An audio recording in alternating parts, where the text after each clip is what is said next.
All right, what is up, YouTube? It is now time for the third installment, putting the dirt in the tank, in my build series for the Walstad method.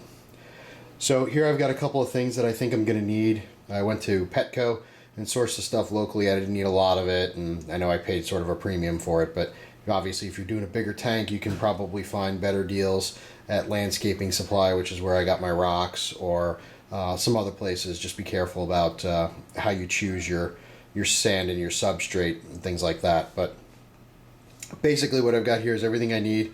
I've got the dirt, I've got some gravel, which is kind of a nutty pebble, kind of a brownish blackish mix.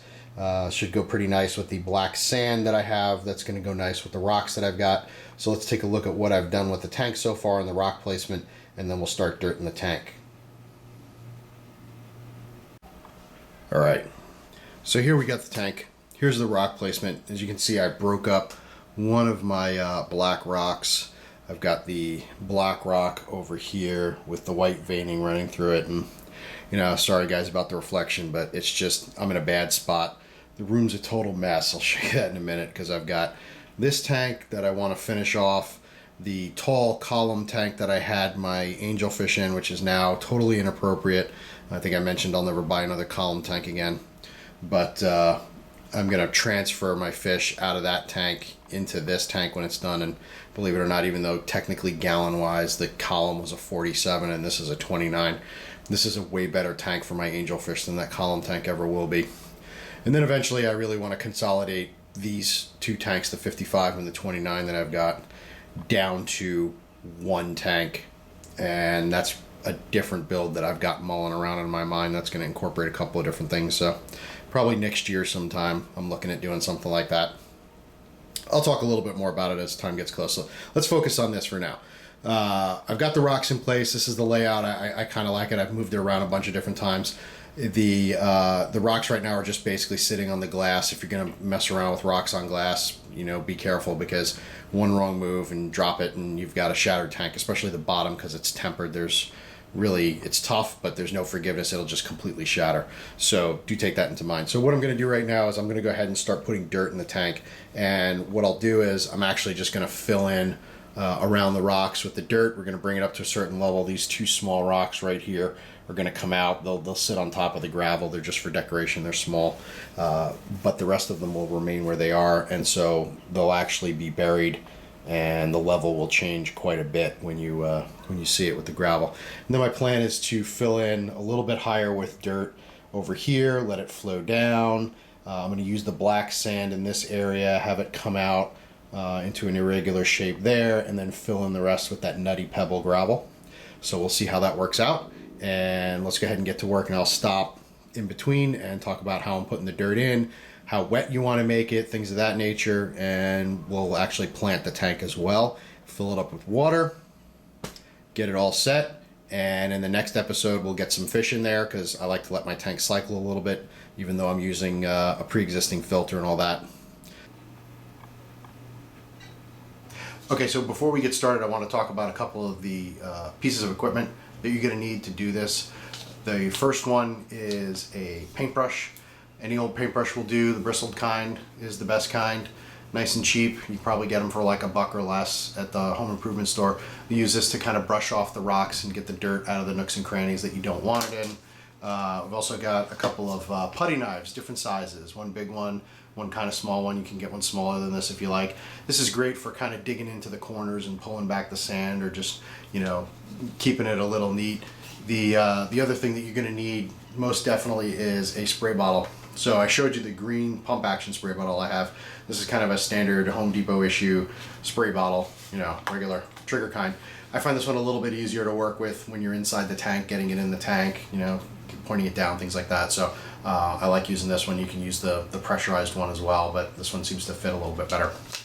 But these are the tools you're going to need. Now, you don't really need all these tools to do a Walstad tank. As I mentioned before, I'm going to try my hand at a little iwagumi or iwagami, however you want to say it.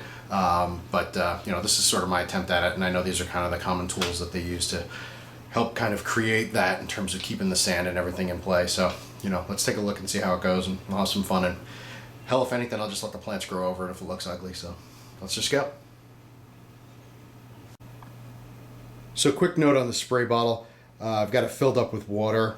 Since I'm doing it in the fish tank, and because I know I have chloramines in the water, which are a more potent sterilization technique than chlorine and doesn't evaporate as quickly. Chlorine you can let sit for 24 hours and it'll go away normally.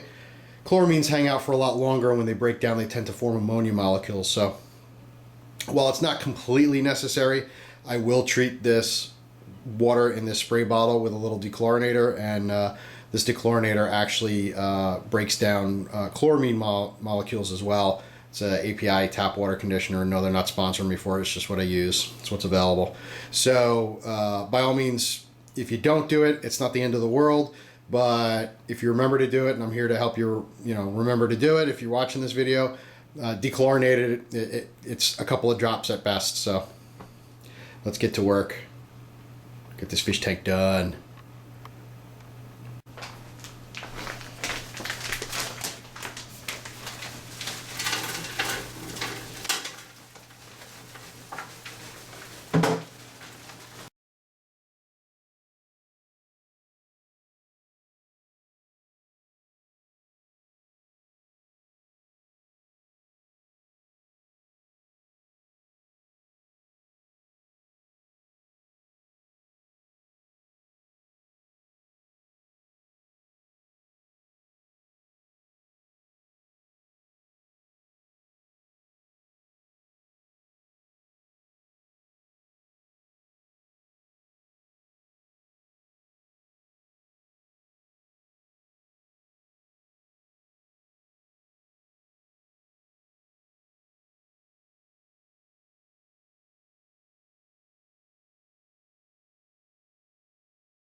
And as you can see, after adding the dirt and the gravel, things have turned out what I think to be rather nice.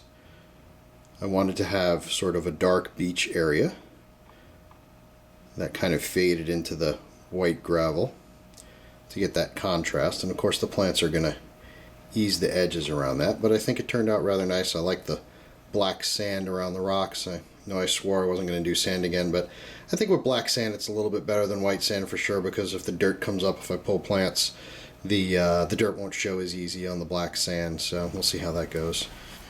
So let's talk about dirt here for a second and what's underneath here. Let's break it down so it makes more sense. What I like to do is when I put the dirt in the tank, as you saw me putting the dirt in the tank, I do like to put it everywhere, and I like to wet it down. And you can do this a couple of different ways. You can do it with the spray bottle.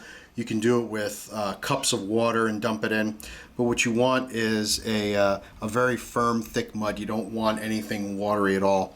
And then what I do is, because basically what you want is you want something that's going to hold its shape. So if I pull the dirt away, as you saw me doing in the videos, it'll stay in that direction. So you almost want it in a thick, almost like a clay, right, that you could work with it. So what I did was I pulled it away from the edges, and as you can see here on these edges, I've got nothing but gravel as far down as I can go. But right about here is where the dirt starts. So if I take this, and we'll actually pull it away here so we can see that, all right? You'll start to see where the dirt is.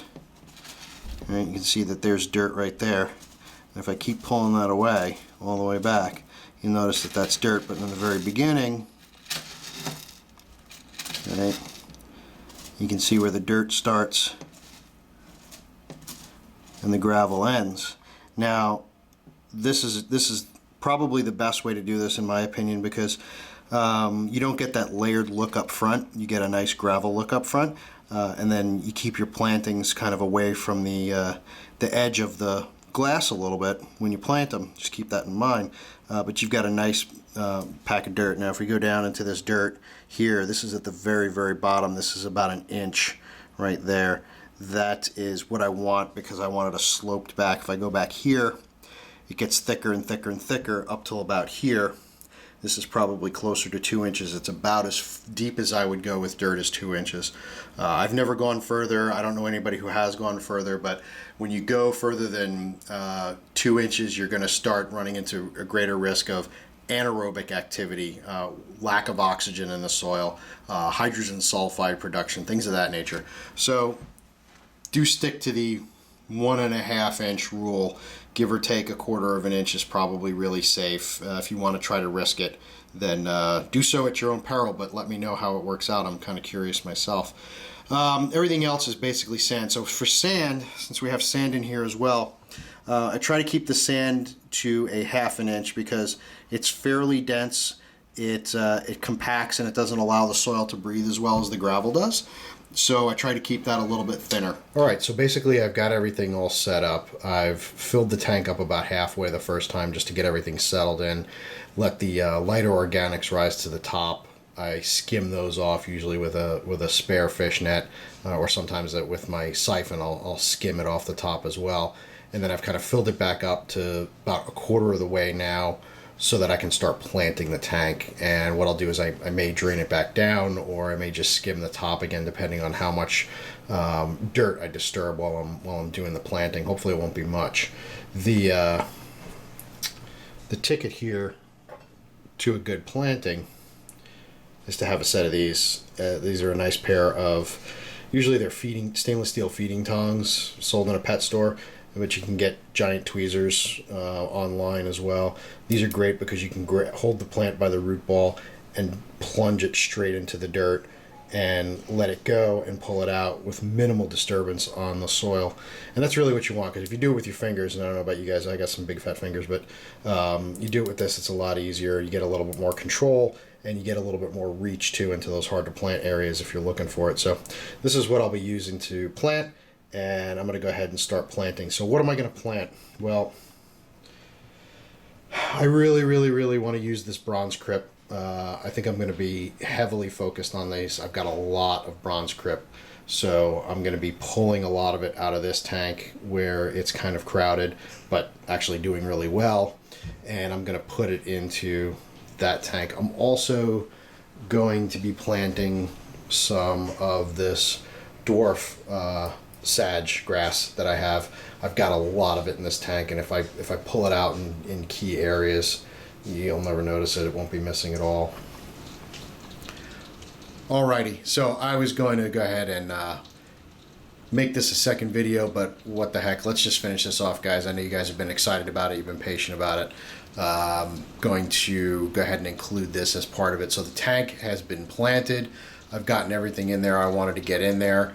I probably had about 2 days to cycle because I was using a pre-existing filter. It was well established off of the 47, so the cycle time was very quick. I went ahead and probably about 3 days into it tested ammonia, nitrite, nitrates, all zero, completely perfectly healthy for the fish. So I went ahead and put her in there. And it's been probably about 2 weeks since I put her in there. The plants have been establishing really well. And I did something that I wasn't expecting to do, but I thought I'd try something a little new, a little twist that I didn't mention before. So you can see this tank has a light on it, but actually if you look, I sort of robbed the light off of my 55 to put on here for videoing. And I'm going to tell you that this tank was planted and has been sitting by this window with absolutely no electric light whatsoever. None.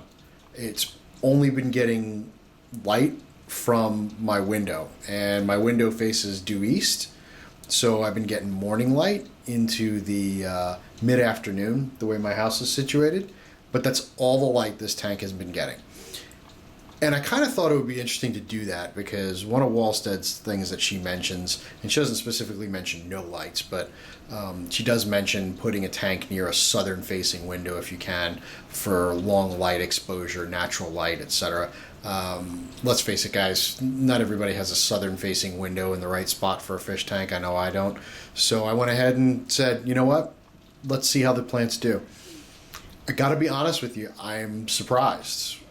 I sort of expected it, but I really am surprised. So one of the things that I noticed right away was I had no die-off of my plants whatsoever. So typically what you'll see, and I've had this before, I know people talk about it a lot, and especially with some of these plants, especially the bronze crypts and the sage, the grasses, the val, the sage, A lot of people will tell you that it dies off and then it comes back. And granted, it's not always. You know, some people it may not, but more often than not, I hear that from people, and I've experienced it myself. So to be honest with you, I know what they're talking about. But you know, I noticed that when I planted these plants, nothing died off.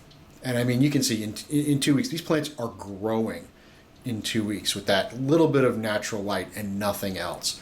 So pretty impressed with that. I'm going to continue that. I've actually, I'm not going to put a light on this tank. I want to see how well it does. I'm going to move that tank back over. And granted, it's probably getting a little bit of washed out light from this light fixture since they're next to each other. But guys, I got to tell you that's nothing to grow plants. So, you know, we'll see how it goes, and we'll continue with the updates and see what happens. The other thing I want to talk about too is because it's new dirt, you'll notice that my water still has a yellow tinge to it. Now, the 55 always has a yellow tinge because I've got wood in there and it leaches tannins, etc. This one over here has a yellow tinge mainly because the dirt is so new and it's leaching tannins back into the water again. So you're going to get that with a new tank with new dirt. My 47 column, which I converted into a Walstad, it was previously my paludarium, and you can see that in some of my older videos. That tank was pretty well established and had a raw dirt bottom, no gravel, no nothing on it, and it leached out a lot of tannins for a long time. By the time I converted it over to an aquarium, a full-blown aquarium, it had pretty much leached out all the tannins, and the water was staying crystal clear when I put the sand on top. So new dirt, this is going to happen. It's part of having a dirted tank, and eventually it will go away. If you do water changes on occasion, which obviously you don't need to, that's what I'm here to talk about, but if you want to do water changes to kind of diminish the yellowing of the water, that's perfectly okay. I've done it on tanks too. Sometimes I just get tired of the yellow look and I want a crystal clear tank for a change. So I go in and do a bunch of water changes over the course of a couple of weeks, and it gets back to clear, and then it gets yellow again, and you know, you just sort of live with it, I guess. But you know, if you want a crystal clear tank, certainly dirt's not exactly going to help you achieve that. You could run carbon and pull out all the yellowness. You'd probably be running a lot of carbon more often, especially in the beginning. That's certainly sort of, I'll dare I say, anti-Walstad to run carbon because it takes out a lot of dissolved organics, not just the tannins, but everything else that's beneficial. I've never run carbon on mine, but I don't think you can really do wrong. You might have a little bit of die-off of plants. You might not. Depends on your plants and depends on what they're looking for, nutrient-wise. So, you know, every little bit of experimentation helps. Other than that, I think the tank's looking really good. It's obviously got a ways to go in terms of maturity, in terms of the plants growing, but it's getting there. I noticed that my dwarf sag is stretching and growing a little bit taller and longer than it does in my lighted tank, and that's obviously because of the dim lit conditions, so it's stretching and looking for light. The other one that's growing really well is my, what do they call it, turbo valve. You know, it's the twisted leaf valve. You could never really see that. That was actually in the column tank, and now it's, you know, front and center on this tank, so I get to enjoy it a little bit more as it grows out. And I wouldn't mind if that actually took over the whole tank. But overall, my crypts are doing really well as well. I planted a bunch of those. I plan on them growing and taking over that half of the tank, and then the val is mixed somewhere in between. I mean, I'm sorry, the sag is mixed somewhere in between with the val on the other end, and I'll just trim it accordingly to kind of you know, show off the rocks as much as I want. But for now, I'm just going to let the stuff grow and get well rooted and established. But overall, I'm pretty happy with the tank. Alright, so I hope you guys are enjoying this video series. This is the last video in the series. Hopefully I've covered in enough detail to make you guys comfortable to go ahead and give Walstad a shot. Stick to the basics like I've explained to you, and you honestly can probably do no wrong. But as always, if you have questions, send me some messages. I'm happy to answer them. Sometimes I'm a little slow to answer messages. I apologize to those of you who have waited a couple of weeks, but sometimes I get caught up in the reality of life and I can't always jump over to my YouTube account. But I promise you I will answer your messages. I think I've answered everybody's message that they've sent me. And for those of you who may think that you've got something you want to add to this, by all means, throw me a message. Suggest some next videos, things of that nature. I'll be coming back in another couple of months with an update for this tank so we can see how well it's growing out, especially with the natural light. I think it'll be interesting to see how this tank progresses. And after that, we'll be getting into some more saltwater videos. I think I'm trying to put together a video on the update on my 150. And then after that, hopefully we'll be close enough to the year where I can start talking about my plans for my bigger tank to replace these two tanks. So I want to get a bigger tank, and I've talked about that in the beginning, but I still have no idea what I want. So let's see how it goes. But hope everybody enjoyed it, and see you next time. Bye.